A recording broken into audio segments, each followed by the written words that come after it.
Hello everyone, welcome to my YouTube channel Chemistry Capsule by Rajesh Kumar and this video is for class 11 और आज की video का topic रहेगा electronic configuration of elements. So इस video में मैं डिस्कस करूंगा how to write the electronic configuration of elements and कौन कौन से रूल्स हम फॉलो करेंगे किसी एलिमेंट की इलेक्ट्रॉनिक कॉन्फ़िगरेशन को लिखने के लिए। सो फर्स्ट ऑफ ऑल मैं डिस्कस करूंगा कि इलेक्ट्रॉनिक कॉन्फ़िगरेशन के लिए क्या डेफिनेशन रहेगी। So electronic configuration is the distribution of electrons in different shells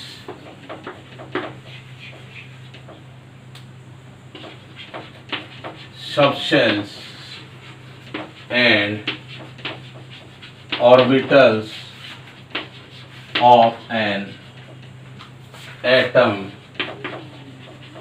of a given element। तो इस वीडियो में हम डिस्कस कर रहे हैं इलेक्ट्रॉनिक कॉन्फ़िगरेशन के बारे में। तो किसी भी एलिमेंट का कोई एटम होगा, उसकी इलेक्ट्रॉनिक कॉन्फ़िगरेशन क्या होगी, उस एटम के लिए इलेक्ट्रॉनिक कॉन्फ़िगरेशन रिप्रेजेंट करती है कि उस एटम में जितने इलेक्ट्रॉन्स होंगे उनको किस तरह से डिस्ट्रीब्यूट किया गया है उस एटम के डिफरेंट शेल्स में, सब शेल्स में और ऑर्बिटल्स में। तो इसके लिए 3 मेन रूल्स हैं जिनको हम फॉलो करेंगे और प्रिंसिपल्स। तो वो 3 रूल कौन कौन से होंगे या वो 3 प्रिंसिपल्स कौन कौन से होंगे जिनका हम यूज़ करेंगे किसी एलिमेंट के लिए इलेक्ट्रॉनिक कॉन्फ़िगरेशन लिखने के लिए। And these 3 rules are above principle, second is Pauli exclusion principle और थर्ड रूल रहेगा Hund's rule of maximum multiplicity। तो इन 3 रूल्स को हम फॉलो करेंगे किसी एलिमेंट की इलेक्ट्रॉनिक कॉन्फ़िगरेशन को लिखने के लिए। अब मैं 1 बाय 1 इन 3 प्रिंसिपल्स को डिस्कस करूंगा और हम देखेंगे कि किस तरह से इन 3 प्रिंसिपल्स की हेल्प से किसी एलिमेंट की इलेक्ट्रॉनिक कॉन्फ़िगरेशन को हम लिख सकते हैं। तो अबव प्रिंसिपल हमें क्या बताता है?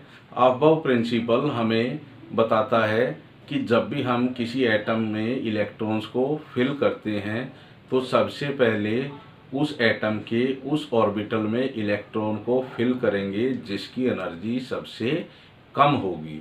उसके बाद उस ऑर्बिटल में इलेक्ट्रॉन फिल करेंगे जिसकी एनर्जी पहले वाले ऑर्बिटल से ज़्यादा होगी। तो क्या डेफिनेशन रहेगी इसके लिए? According to this principle the electrons are filled in orbitals of an atom in increasing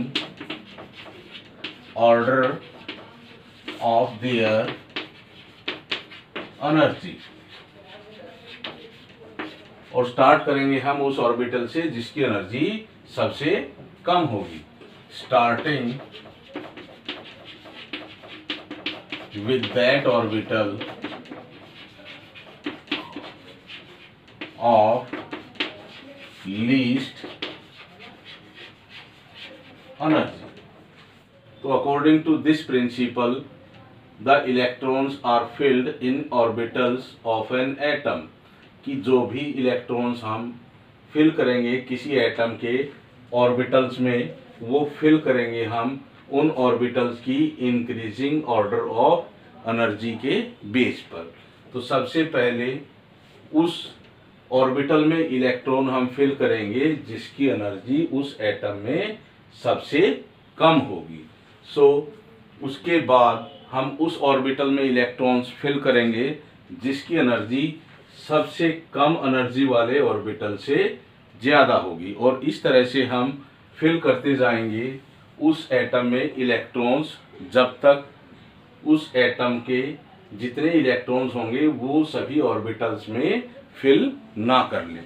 तो इसके लिए एक ऑर्डर होगा डिफरेंट सब सेल्स का, और उन सब सेल्स के जो ऑर्बिटल्स होंगे उनमें हम इलेक्ट्रॉन्स फिल करेंगे। तो क्या रहेगा वो ऑर्डर उन ऑर्बिटल्स के लिए जो शो करेगा उनकी इंक्रीजिंग ऑर्डर ऑफ एनर्जी को।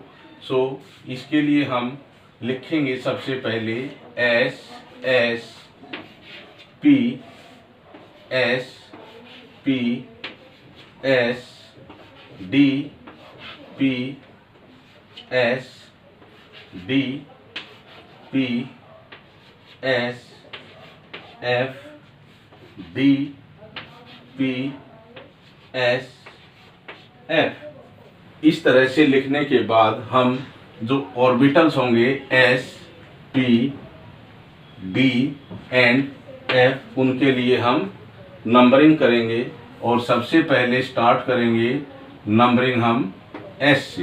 तो एस को हम 1 से स्टार्ट करेंगे एस ऑर्बिटल्स के लिए, 2 3 4 5 6 7। अब नंबरिंग स्टार्ट करेंगे हम पी ऑर्बिटल्स के लिए, और वो स्टार्ट करेंगे 2 से, 2 3 4 5 6। अब नंबरिंग स्टार्ट करेंगे हम डी ऑर्बिटल्स के लिए, और वो स्टार्ट करेंगे 3 से, 4 5। अब नंबरिंग स्टार्ट करेंगे हम एफ ऑर्बिटल्स के लिए, और वो स्टार्ट करेंगे 4 से। हमें ध्यान रखना पड़ेगा जब भी नंबरिंग स्टार्ट करेंगे हम एस ऑर्बिटल्स के लिए वो 1 से करेंगे, पी ऑर्बिटल्स के लिए नंबरिंग स्टार्ट करेंगे 2 से, डी ऑर्बिटल्स के लिए नंबरिंग स्टार्ट करेंगे 3 से, और एफ ऑर्बिटल्स के लिए नंबरिंग स्टार्ट करेंगे हम 4 से। तो सबसे कम एनर्जी 1s ऑर्बिटल की होगी, उसके बाद इससे ज़्यादा एनर्जी इसकी होगी, इससे ज़्यादा एनर्जी 2p ऑर्बिटल की होगी, और 2p ऑर्बिटल से ज़्यादा एनर्जी 3s ऑर्बिटल्स की होगी। तो सबसे पहले इलेक्ट्रॉन इसमें जाएगा, उसके बाद 2s में फिल करेंगे, फिर 2p में फिल करेंगे, फिर 3s में। इस तरह से हम इलेक्ट्रॉन्स को इन ऑर्बिटल्स में फिल करते जाएंगे कब तक फिल करेंगे, जब तक जितने इलेक्ट्रॉन्स उस एटम में प्रेजेंट होते हैं उन सभी की फिलिंग ना हो जाए।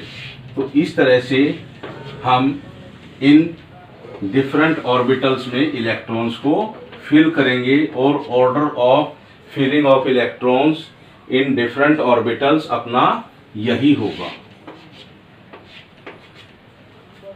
अब हमें कैसे पता चलेगा कि इसकी एनर्जी सबसे कम है, इससे ज़्यादा एनर्जी इसकी है? तो इसके लिए एक रूल रहेगा, बोहर्स बरी rule, and it is also called N+L rule. तो इस N+L रूल की हेल्प से हम किन्हीं भी 2 या 2 से ज़्यादा ऑर्बिटल्स की एनर्जी को कंपेयर कर सकते हैं। इस रूल में जो N है, N is the principal quantum number and L is azimuthal quantum number. तो किस तरह से हम N+L रूल की हेल्प से किन्हीं 2 या 2 से ज़्यादा ऑर्बिटल्स की एनर्जी को कंपेयर करेंगे, अब मैं इसको डिस्कस करूंगा। स्टूडेंट्स, N+L रूल को एक्सप्लेन करने से पहले एक इम्पॉर्टेंट पॉइंट और है कि कोई भी सब सेल हो उस सब शेल में कितने इलेक्ट्रॉन्स प्रेजेंट होते हैं और उन नंबर ऑफ इलेक्ट्रॉन्स को हम किस तरह से रिप्रेजेंट करेंगे for a particular sub shell. तो इसके लिए एक फॉर्मूला होगा अपना जो रिप्रेजेंट करेगा number of electrons in any sub shell. तो किसी सब शेल में कितने इलेक्ट्रॉन्स होंगे उसको हम रिप्रेजेंट करते हैं बाई NL(x) से, and n is the number of orbit and number of orbit is given by principal quantum number n, and L is azimuthal quantum number, उसको रिप्रेजेंट करते हैं हम L से, और azimuthal quantum number represent the type of sub shell. कहने का मतलब क्या होगा, किस ऑर्बिट की कौन सी सब शेल है वो हम रिप्रेजेंट करेंगे NL से, and X represent the number of electrons in the given subshell। तो उस सब शेल में कितने इलेक्ट्रॉन प्रेजेंट हैं वो रिप्रेजेंट करेंगे हम X से, and NL represent the type of subshell of any orbit or shell।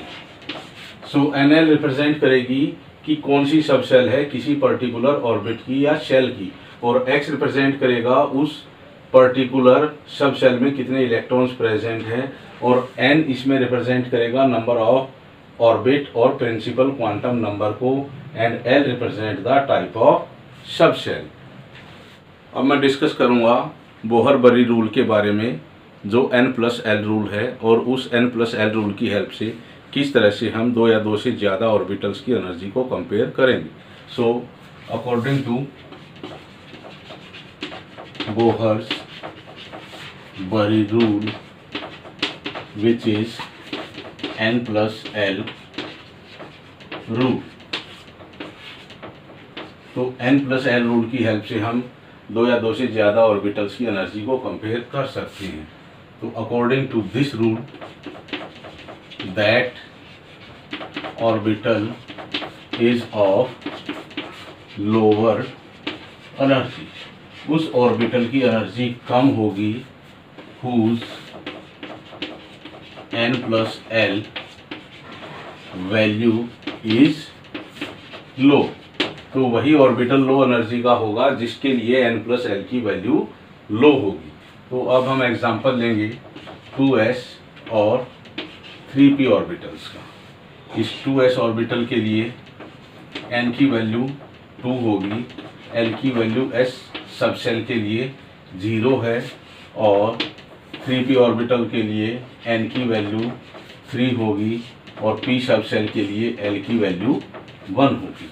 तो N+L is equal to 2 plus 0 is equal to 2, और 3p ऑर्बिटल के लिए N+L is equal to 3 plus 1 is equal to 4। So the value of N+L for 2s orbital is less than 3p, so 2s orbital is of low energy। तो हम 2s orbital में electrons की filling पहले करेंगे, उसके बाद ही 3p orbital में electrons fill करेंगे। तो इसके साथ साथ अगर हम 3 ऑर्बिटल्स ले लेते हैं तो उसके लिए भी हम कंपेयर कर सकते हैं। जैसे एक ले लेते हैं हम 3D, तो 3D ऑर्बिटल के लिए n की वैल्यू 3 और l की वैल्यू जो एजिमुथल क्वांटम नंबर है उसके लिए d सबसेल के लिए l की वैल्यू 2 होगी। सो इसके लिए भी हम n प्लस एल की वैल्यू को कैलकुलेट कर लेते हैं। 3 + 2 = 5। तो यहाँ हम देख रहे हैं 3D ऑर्बिटल के लिए n प्लस एल की वैल्यू 5 है, जो ग्रेटर होगी 2s और 3p ऑर्बिटल के लिए। सो इनमें सबसे कम एनर्जी 2s ऑर्बिटल के लिए रहेगी और मैक्सिमम एनर्जी इस 3D ऑर्बिटल के लिए रहेगी। सो जब हमारे पास ये 3 ऑर्बिटल्स होंगे तो सबसे पहले हम 2s में फिल करेंगे, उसके बाद फिर 3p में करेंगे। जब 3p सब सेल कम्प्लीटली फिल हो जाएगा, उसके बाद इलेक्ट्रॉन्स की फिलिंग हम करेंगे 3D सब सेल्स के ऑर्बिटल्स में। तो ये है n प्लस एल रूल। लेकिन कई बार क्या होता है, कोई भी 2 ऑर्बिटल्स होंगे, उनके लिए n प्लस एल की वैल्यू सेम आ जाएगी। तो उस केस में हम किस तरह से कंपेयर करेंगे उन 2 डिफरेंट ऑर्बिटल्स की एनर्जी को, और वो भी हम कंपेयर करेंगे इसी n प्लस एल रूल की हेल्प से। अब सेकंड केस रहेगा हमारा कब, when n plus L value for 2 different orbitals, 2 अलग अलग जो ऑर्बिटल्स होंगे, जब उनके लिए n प्लस एल की वैल्यू सेम हो जाएगी, तो उस केस में हम किस तरह से फाइंड आउट करेंगे कि किस ऑर्बिटल की एनर्जी कम है और किस ऑर्बिटल में सबसे पहले हम इलेक्ट्रॉन्स को फिल करेंगे। सो इसके लिए भी हम एक एग्जांपल ले लेते हैं 4s और 3p ऑर्बिटल्स का। और 4s के लिए n की वैल्यू 4 रहेगी और s सब सेल के लिए l की वैल्यू 0 रहेगी। यहाँ पर इस 3p ऑर्बिटल के लिए n की वैल्यू 3 रहेगी और l की वैल्यू रहेगी 1। सो n प्लस एल = 4 + 0 = 4, और 3p ऑर्बिटल के लिए n प्लस एल = 3 + 1 = 4। तो हम यहाँ देख सकते हैं कि जो 2 ऑर्बिटल्स हैं 4s और 3p, उनकी दोनों के लिए n प्लस एल की वैल्यू इक्वल होगी। तो इस केस में हम कैसे कंपेयर करेंगे किस ऑर्बिटल की एनर्जी कम है। तो इस केस में उसी ऑर्बिटल की एनर्जी कम होगी जिसके लिए n की वैल्यू लो होगी। तो हम यहाँ देख सकते हैं 4s के लिए n की वैल्यू 4 है और 3p के लिए n की वैल्यू 3 है। तो जो 3p है रहेगा ऑर्बिटल, उसी की एनर्जी कम रहेगी। तो क्या कंक्लूजन निकला इससे, that orbital is of low energy whose value of n is low। तो जिस ऑर्बिटल के लिए n की वैल्यू लो रहेगी, उसी ऑर्बिटल की एनर्जी भी लो रहेगी। तो यहाँ हम देख सकते हैं 3p के लिए ही n की वैल्यू लेस है, तो 3p ऑर्बिटल की ही एनर्जी कम रहेगी। So the energy of 3p orbital is less than 4s orbital. तो दोनों ही केस में हम इस n प्लस एल रूल की हेल्प से ऑर्बिटल्स की एनर्जी को कंपेयर कर सकते हैं। And this n plus L rule is called Bohr's Bury rule.